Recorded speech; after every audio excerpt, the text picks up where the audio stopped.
Everyone, welcome to sacred Gurukul. So इस video में हम बात करने वाले हैं ब्रिक्स टॉपिक का जो इम्पोर्टेंट क्वेश्चन है उसके बारे में। ऑलरेडी हमने पहले भी डिस्कस किया है ब्रिक्स का पार्ट 1 से लेके पार्ट 8 तक, जिसमें पार्ट 8 है, 7 है और 6 है। ये जो 3 पार्ट है ना वो ब्रिक्स का पार्ट है, राइट। ये आपका पार्ट 9 है। तो this is all about the part 9। Very important multiple choice question. जो लास्ट पार्ट है ये ब्रिक का, इसके बाद हम मोटार डिस्कस करेंगे। इसके बाद ब्रिक्स के बाद हम मोटार डिस्कस करेंगे। Part 10 we will start with the mortar topic. तो सबसे पहले जिन लोगों ने वीडियो को या चैनल को सब्सक्राइब नहीं किया, must subscribe the channel and like the video और बेल बटन को दबा लीजिए कि आने वाले जितने भी अपडेट्स हैं ना वो सारे के सारे आपको मिलते रहेंगे। चलिए शुरू करते हैं। क्वेश्चन नंबर 151 अप टू 151 से लेके 150 तक जो है वो कंप्लीट हो चुका है। Most important multiple choice question. इस तरीके से हम वन बाय वन कंप्लीट करते जाएंगे। 20 question, 30 question, that depends on the topic. 15-20 minute लगेंगे खत्म करने में, ठीक है।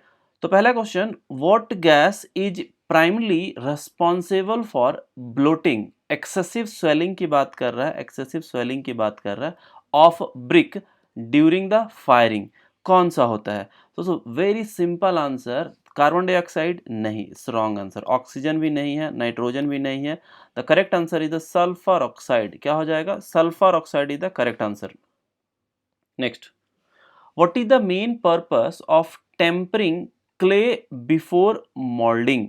Reduce water content, achieve uniform moisture distribution, enhance clay plasticity, improve color consistency. तो what is the main purpose of tempering clay before molding? molding से पहले की बात कर रहा है। तो that is the achieve uniform moisture distribution। Achieve uniform moisture distribution. देखो इसमें कोई वाटर कंटेंट रिड्यूस नहीं करते हैं, ना कि हम क्ले की प्लास्टिसिटी इंक्रीज करते हैं, क्योंकि सिर्फ ये कह रहा है टेम्परिंग से पहले। पर्पस ऑफ टेम्परिंग क्या है? मोल्डिंग से पहले जो टेम्परिंग करते हैं उसका क्या यूज होता है, ऑलरेडी डिस्कस किया हुआ है। Next, what property of clay is most important for determining the drying rate of bricks? What a property of clay most important for determining the drying rate of? drying rate किस चीज पर depend करता है? तो it's very simple, that depends on the particle size analysis. क्या होता है? Particle size, यानी कि A is the correct answer. Next one, which of the following test is used to determine the water absorption capacity of a brick? तो ये तो simple पहले भी बताया था, सैचुरेशन टेस्ट है, कोई इशू नहीं इसमें। What is the desirable property, desirable water absorption capacity for a good quality brickwork is what? Less than what? 5%. This is also correct, less than 5%. Next one, what is the primary benefit of using fly ash, a byproduct of coal combustion in brick manufacturing? जैसे कि अगर हम thermal power plant की बात करते हैं तो fly ash जो होता है, जो इलेक्ट्रोस्टेट प्रेसिपिटेट ESP से निकलता है, तो वो किस चीज़ के लिए यूज करते हैं? Reduce firing temperature, improved compressive strength, enhance colour uniformity and increase water absorption. देखो इसमें जो करेक्ट आंसर है सो कंप्रेसिव स्ट्रेंथ इंक्रीज करने के लिए हम यूज करते हैं। जो फ्लाई ऐश का इस्तेमाल है, using the fly ash, primary benefit की बात करें जो कोल कंबसन से निकलता है, वो हम किसके लिए करते हैं? That's improve the compressive strength, right. What is the main advantage of using hydraulic pressure of brick, hydraulic pressure for a brick molding compared to the hand molding? कह रहा है कि हाइड्रोलिक मोल्डिंग, यानी कि हाइड्रोलिक प्रेस आपका क्या हो गया? मशीन मोल्डिंग हो गया, राइट। और ये हैंड मोल्डिंग तो हैंड मोल्डिंग है, एक मैनुअल मोल्डिंग और एक मशीन मोल्डिंग। तो मैनुअल मोल्डिंग में हैंड मोल्डिंग, मशीन मोल्डिंग में hydraulic press. Lower production cost, not, this is not the correct answer. High product quality, uniform quality की बात करते हैं, यस यूनिफॉर्मिटी की बात करें तो यह करेक्ट आंसर है, B is the correct one. तो अगर हम मैन्युफैक्चरिंग की बात करते हैं, मशीन मोल्डिंग की बात करते हैं, तो we higher product quality with uniformity, right, this is the correct one. Next, what is the purpose of adding sand during the grinding process of a clay? During the grinding process of clay की बात कर रहा है, ठीक है, for brick manufacturing, तो that reduce the plasticity and prevent the cracking, that reduce the plasticity and prevent cracking. तो main the purpose of adding sand की बात करें, सैंड ऐड करने के लिए क्या, प्लास्टिसिटी को घटाएगा और क्रैकिंग को कम करता है, प्रिवेंट क्रैकिंग को रोकता है, कम करता भी, रोकता भी है। तो that's reduce plasticity and prevent the cracking. तो A is the correct one. Next, what is the term used for the process of removing excess air pocket from the molded clay before firing? Excess air pocket की बात करते हैं, remove excess air pockets from the moulded clay before firing, that is the de airing कहलाता है। क्या कहलाता है? De airing. C is the correct answer. No pugging, tempering नहीं, ग्लेजिंग नहीं, de airing is the correct answer. What is the primary reason for drying bricks before firing? Primary reason for drying, that remove the moisture content, reduce the weight for transportation. No, remove moisture to prevent steam explosion during firing. Yes, remove moisture content. ठीक है, तो B is the correct answer. Colour वलर enhance नहीं किया था, improve compressive, ऐसा कुछ नहीं होता। मॉइस्चर कंटेंट को हटाते हैं, पहले ड्राई करते हैं फिर फायरिंग करते हैं। Next, what is the benefit of using computerized control system in modern brick kilns? Reduced labor cost, no. Improve fuel efficiency and reduce, yes, that is the correct one, B. Fuel efficiency को बढ़ाता है और emission को घटाता है अगर हम computerise control system रखते हैं। Modern system computerise control system है, तो ये हमारा चीजें ध्यान में रहना चाहिए। बेस्ट सुटेबल आंसर है ये, बेस्ट सुटेबल आंसर था। What is the term use for a defect in fired bricks characterised by a white powdery substance on the surface? तो इसका आंसर आपको पता है, जब हमने इफ टेस्टिंग की ऑब्जेक्टिव देखे थे टेस्टिंग के टाइम पे, तो इसका करेक्ट आंसर आप लिख दीजिएगा कमेंट बॉक्स में कि 162 का क्या आंसर है, right?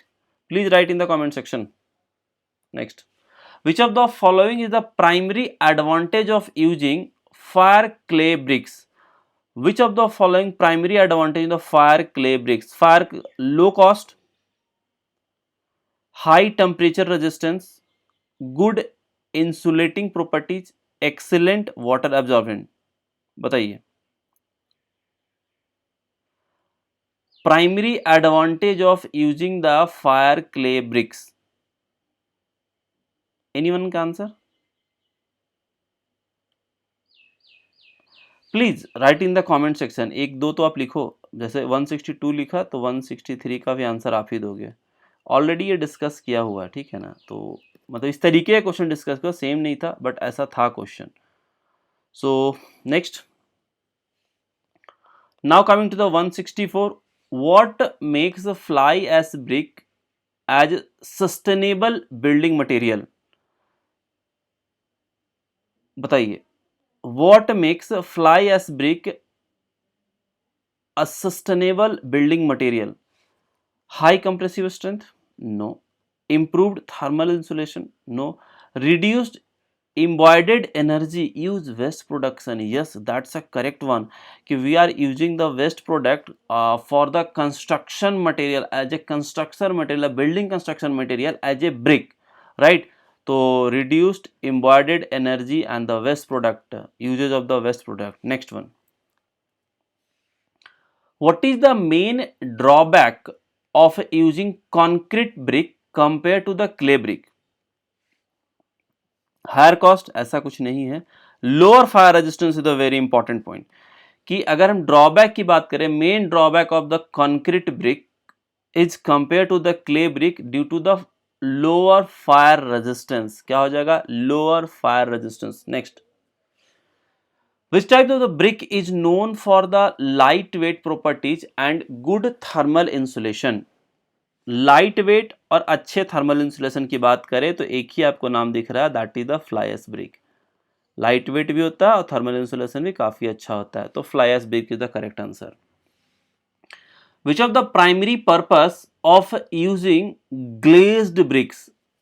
Primary purpose of the glaze brick की बात किया है, इनहांस स्ट्रक्चरल स्ट्रेंथ, बताइए, नहीं ऐसा कुछ नहीं है। इम्प्रूव वाटर रेजिस्टेंस, ये भी सही। हाँ, डेकोरेटिव की बात करें, इम्परवियस सरफेस की बात करें, तब ये सही होता है, create a decorative impervious surface that's when we are using the glazed bricks. So this is C, the correct answer. What type of brick is commonly used for paving application due to its high strength and durability? What type of brick is commonly used for paving application due to its high strength and durability? Common clay brick। देखो paving की बात क्या, यहाँ पे देखो paving application जहाँ पे compressive strength की रिक्वायरमेंट ज़्यादा है, फुटफॉल ज़्यादा है, देन पेविंग ब्लॉक या पेविंग ब्रिक। तो C is the correct answer, C is the correct answer. Which of the following properties is the most important for facing bricks? Which of the following the property the most important for facing high compressive strength? No. Consistent colour and texture, yes. Facing bricks की बात करें अगर हम, तो most important property है ना उसके colour और टेक्सचर पे इंपॉर्टेंट पार्ट होता है, वहां पे कंप्रेसिविटी स्ट्रेंथ नहीं देखा जाता है। तो B is the correct one. तो कहीं पे स्ट्रेंथ इंपॉर्टेंट होता है, कंप्रेसिव स्ट्रेंथ इंपॉर्टेंट होता है, कहीं पे consistency, colour, texture is very important part, कहीं पे थर्मल पार्ट इंपॉर्टेंट होता है कि लेस थर्मल है, थर्मल इंसुलेशन है कि नहीं, साउंड प्रूफ है या नहीं, मतलब हर पैरामीटर्स को यूजेस पे डिपेंड करते हैं कहाँ पे किस तरीके का ब्रिक हमारा यूज हो रहा है। What is the main difference between A common clay brick and A engineering brick? क्या डिफरेंस है? कलर एंड एस्थेटिक्स, नहीं ये ज्यादा सही नहीं, देखते हैं आगे। Firing temperature and strength, yes exactly this is the correct one. Firing temperature and strength, main common clay brick ये हो गया, एंड इंजीनियरिंग ब्रिक की बात करें तो firing temperature and strength is the major difference in between two, right. What is the benefit of using interlocking clay bricks? Interlocking clay bricks का जो benefit है, यूज करने का जो बेनिफिट है, reduced needs for motor, faster construction process, improved water resistance, higher compressiveness। Please right in answer in the comment section. 171 का आपको बताना है, बहुत ही सिंपल क्वेश्चन है, 171 आप बताएंगे, right. Next, which type of brick is least susceptible to efflorescence? white powdery surface। efflorescence की बात कर रहा है तो लीस्ट सस्पेक्टेबल जो होता है lime sand lime brick, sand lime brick is the least susceptible to efflorescence, sand lime brick। next, what is the primary application of silica brick? What is the primary application of silica? high temperature furnace lining। Silica brick की बात करें कि primary application of the silica bricks are the building construction, no. High temperature, yes this is the correct one, B is the correct one, B सही answer है, ठीक है। Next, what makes calcium silicate bricks यानी कि sand lime bricks a good choice for high humidity environment? देखो यहाँ पे एक टर्म्स है वो ध्यान से देखो, सैंड लाइम ब्रिक की बात क्या हो, पहला चीज, पहला क्लैरिटी हो गया आपको। Good choice of high humidity environment की बात क्या हुआ है, हाई ह्यूमिडिटी इन्वायरमेंट की बात क्या हुआ, तो इन चीजों में कि high fire resistance, no. Low water absorption, yes this is the correct one, low water absorption, calcium silicate bricks a good choice for high humid environment due to the low water absorption, 175। what is the advantage of using prefabricated bricks panel compared to traditional bricklaying? prefabricated bricks panel compared to the traditional bricklaying, faster construction के लिए, material low cost, lower material cost नहीं, faster construction speed, yes exactly this is the correct one. कि हम pre fabricated BRICS की बात करें ना तो प्री फैब्रिकेटेड ब्रिक्स पैनल जो है वो ट्रेडिशनल के कंपेरेटिवली बहुत ही कंस्ट्रक्शन का स्पीड जो है वो फास्टर और रैपिड नेचर में होता है। What is the main limitation of using recycled bricks aggregate in new brick production? In new brick production limitations की बात किया हुआ है। तो main limitations of using recycled brick aggregate in new brick production is potential presence of contaminants, potential presence of contaminants। ठीक है, तो B is the correct answer. Limitations क्या है? Which type of brick is the best suitable for applications requiring a high degree of chemical resistance? Common clay brick, sand lime brick, acid resistance brick and fiery clay brick। तो अगर हम बात करते हैं high degree of chemical resistance का, तो high degree of chemical resistance में acid resistance brick, तो C is the correct answer. क्या हो जाएगा? सी आपका यहाँ पे सही आंसर है। Next one, what is the benefit of using hollow clay tiles compare to the solid clay bricks? इसका क्या बेनिफिट होता है? Reduce weight of the wall, चलो ये तो सही है, लेकिन इसके साथ साथ एक और इंपॉर्टेंट, उससे ज़्यादा इंपॉर्टेंट है, that improve the thermal insulation. ये ज़्यादा सुटेबल आंसर है। तो कभी भी एग्जाम में आपको दो आंसर हो सकता है सही हो, लेकिन आपको बेस्ट सुटेबल आंसर देखना है और आगे पढ़ लेना लास्ट तक चारों ऑप्शन। ऐसा नहीं कि ऑप्शन छोड़ दो, नीचे कोई और बेस्ट सुटेबल आंसर हो। तो best suitable answer is improved thermal insulation. What is the primary difference between the facing brick and common clay bricks? Firing temperature, material composition, aesthetic, water absorption capacity। Difference between the facing brick, facing brick का क्या काम होता है? Aesthetic के लिए होता है, सुंदरता के लिए, कॉमन क्ले ब्रिक के लिए नहीं। तो एस्थेटिक कलर टेक्सचर की बात करें तो C is the correct answer. C आपका सही आंसर है। The last question, what is the main drawback of using autoclave aerated concrete double AC या AAC blocks compared to the brick? तो that is the lower fire resistance, higher compressive strength, improved thermal insulation, faster construction speed. तो D भी नहीं है, सी भी नहीं है, B भी नहीं है, and the lower fire resistance double AC autoclaved aerated concrete brick या block as compared to the bricks। so this is the lower fire resistance। so this is all about the today's class। आपके लगभग 180 question हो गए। तो इसके बाद फिर अगर हम बात करते हैं नेक्स्ट की कि कैसे क्या करना है आपको आगे, क्या अगला टॉपिक कौन सा हमारा तो next topic we are going to discuss with the mortar. ठीक है, तो मोटार इसके बाद नेक्स्ट टॉपिक है। एंड जिनको भी कोई डाउट है, किसी भी तरीके का कोई प्रॉब्लम है, कोई इशू है, तो you can directly contact with the number 7781913131। ठीक है, so this is all about the today's class. So thank you everyone. And मैं नंबर दोबारा से लिख देता हूँ 7781913939। Thank you. एंड जिन लोगों ने चैनल को सब्सक्राइब नहीं किया, मस्ट सब्सक्राइब दिस चैनल, जिससे कि आने वाले जितने अपडेट्स हैं ना वो मिलते रहेंगे। फेसबुक पेज, इंस्टाग्राम पेज को लाइक कर लीजिए और वहाँ नोटिफाई आपको वहाँ से भी आता रहेगा। ठीक है, this is all about the today. Thank you.